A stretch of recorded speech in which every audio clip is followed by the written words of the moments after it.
ئێمە وەک سنتەری ڕووناکبری لالەزار بەشدارین لە دووەمین پێشانگای نێودەوڵەتی سلێمانی بۆ کتێب.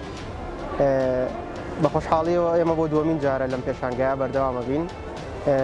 ناوەندەکەی ئێمە لە بواری پەروەردەی مناڵان و پەروەردەی گەنجان ئایشەکات کۆمەڵە بەرهەمی زۆر باشی وەرگێڕاومان هەیە کە خۆیان لە ڕۆمانە جیهانیەکانە بیننەوە. ئێمە زۆر سپاسی دەستەی بەڕێوەبردن و ستافی بەڕێوەبردنی پێشانگای نێودەوڵەتی سلێمانیەکەین. شتەکان ڕێکارەکان زۆر باش پیرامەتە بەر، ڕێکوپێکێکی زۆر باش ئەبینین. سپاسی خەڵکی شاری سلێمانی و خەڵکی شارە جاکانی کە ئەکەین کە بە شێوەیەکی گەرموگوڕ هاتوون بەرەوپیری پێشانگاکە لە چاو ئەو بارە ناهەموارەی دۆخی دارایی کە خەڵکی تایە. لە ڕووی ڕێکارە خۆپارێزەکانیشەوە بە هەمان شێوە سپاسی ستافی پێشانگا ئەکەین کە بەردەوام موادی تعقیمە ڕێژن و بەردەوام ئەگەڕێن و خەڵکی ئاگادارەکەنەوە.